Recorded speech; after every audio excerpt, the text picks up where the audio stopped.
To most, my Bobs was the meanest old Russian lady they'd ever met, but to me, she was the best guardian a kid could have asked for.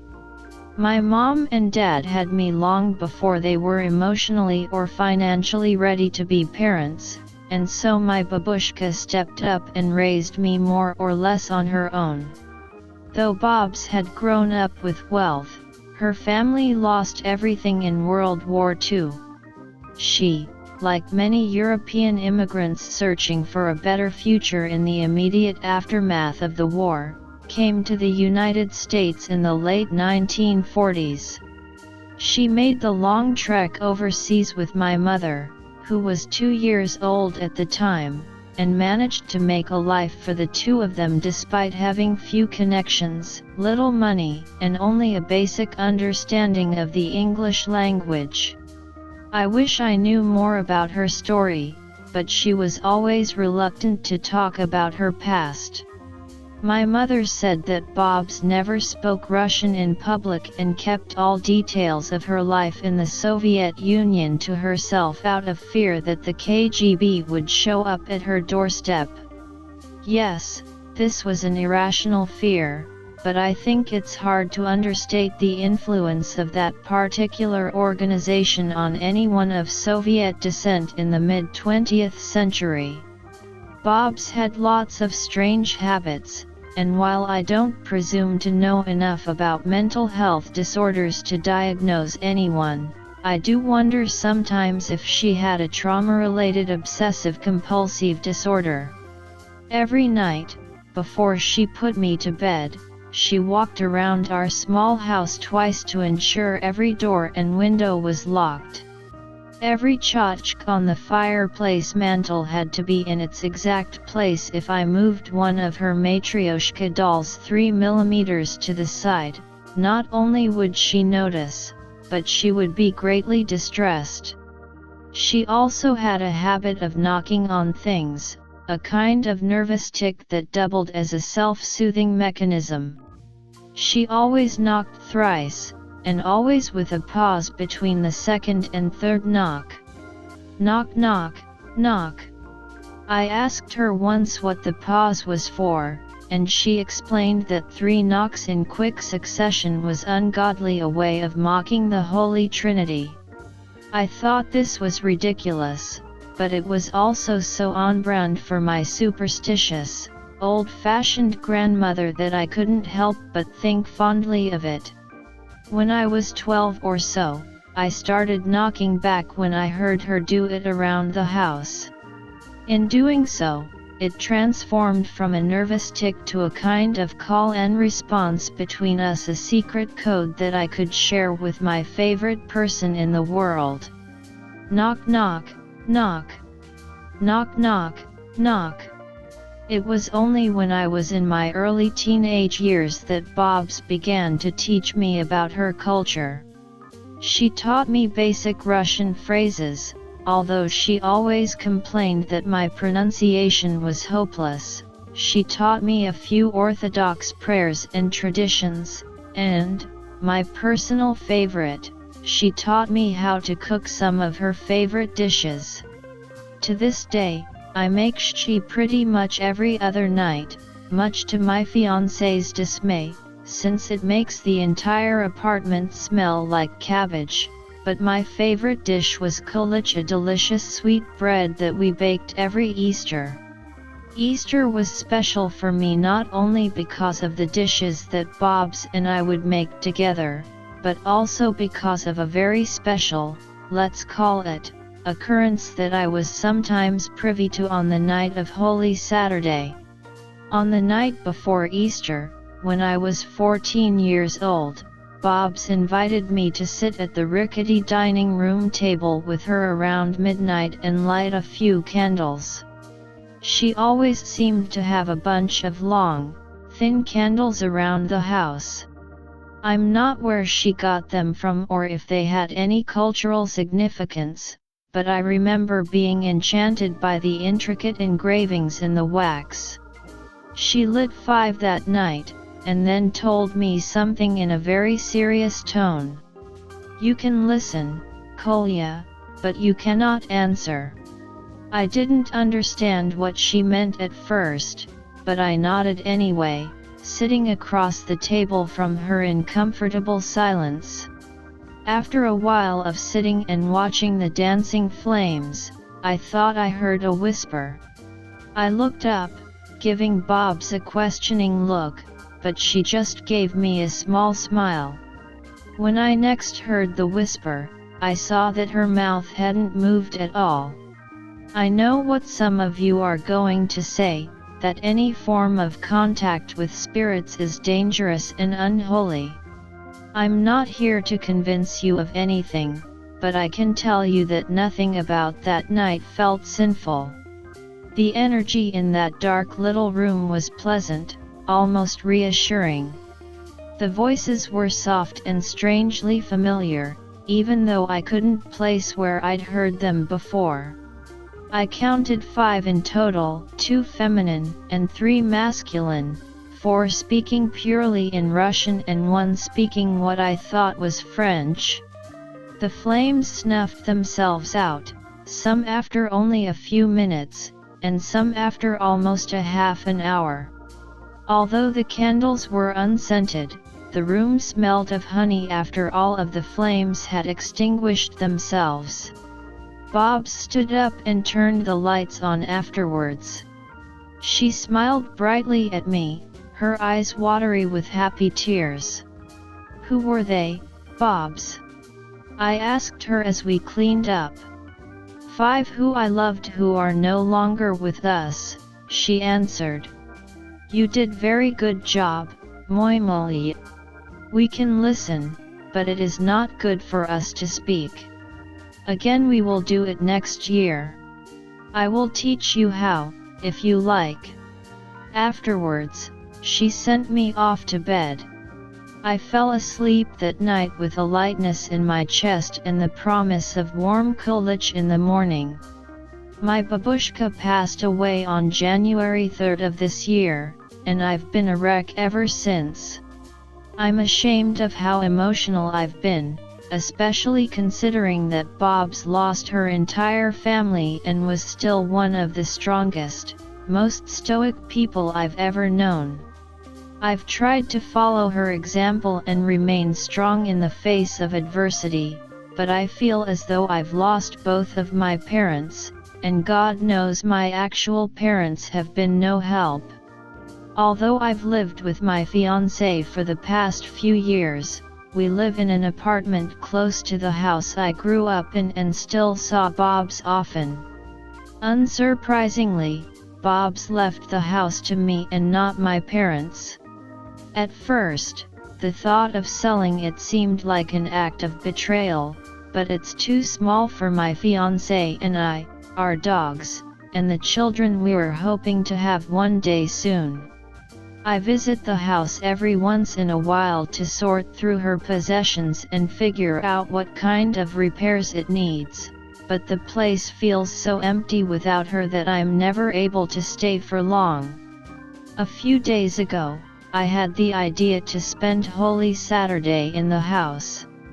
My girlfriend isn't religious, so she wouldn't mind being left alone for the night, and I thought that doing so might finally bring me the closure I needed. Yesterday, I showed up to the house in the early evening. I had one bag with clothes and blankets and another with a few sentimental items. For a few hours, I just walked around the rooms, examining every little crack in the wall and chip in the wooden floors. Even mostly empty, the house still overflowed with memories, and I consumed them desperately, knowing that someday they might be lost to me forever. Every so often, I reached out to rap my knuckles against one of the walls or floors. Knock knock, knock. At around midnight, after setting up my sleeping bag in my childhood bedroom, I made my way to the dining room, which was one of the few rooms in the house to still have most of its furniture. I had brought some kulich in my bag, which I snacked on as I set up the old wooden table with the items I'd brought: a nesting doll, a photo of myself, my mom, and Bob's, and the handwritten eulogy I'd delivered at my grandmother's funeral, much of which I had written in Russian. I also placed upon the table a long, thin candle that I'd found while sorting through Bob's belongings. Then, I lit the candle, took a seat, and listened. Nothing happened. No whispers, no self-extinguishing of the candle, nothing. An hour passed. I had finished my kulach and the candle had burnt itself down to a nub, but instead of giving up and calling it a night, I snuffed the flame myself and lit another. I didn't want to let go just yet. Again I waited, straining my ears and silently imploring Bob's to speak, but there was only silence. When candle number 2 had burned itself down to nothing, I extinguished it and procured from my bag the final candle I had brought with me. One last try, I told myself. One last try, and then I'll go to sleep. I lit the candle, and waited. Just after 3:30, I realized that I was beginning to nod off. Remembering that I hadn't plugged my phone into the portable charger I had brought with me, I rose from my chair and took a quick stroll to my old bedroom. I reached into my bag, pulling out the charger. "Kolya!" Someone called out. "Yeah." I called back, and then froze. I had responded without thinking, acting completely on instinct. That had been Bob's voice, I was certain of it. The sound should have filled me with delight, but instead, something felt wrong. The voice had been too loud, nothing like the soft whispers that I remembered from years past. Along with the strange tone of the voice, there was the fact that I had answered. Though Bob's had never told me what would happen if we were to speak back to the voices, I imagined that she wouldn't have made up a rule for no reason. Slowly, I made my way back towards the dining room, keeping my ears open for the voice. There was no scent of honey in the air, no lightness in my chest, but there was a kind of thickness in the air. I felt vaguely as though someone were pushing down on my shoulders as I cautiously walked back into the dining room. Although I didn't hear anything else, after I turned the corner, I couldn't believe what I saw. Standing on the other side of the dining room table was my grandmother. The room may have been dark, illuminated only by the single candle on the table, but still I could make out her face as clear as day. She stood perfectly still, her eyes never leaving mine as I stepped into the room.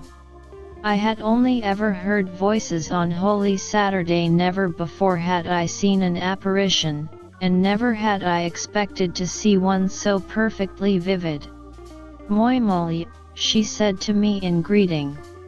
Her voice sounded more correct this time, quieter and softer, just like the whispers I'd grown up hearing. "I can't believe it," I said. "I come back for you," she whispered.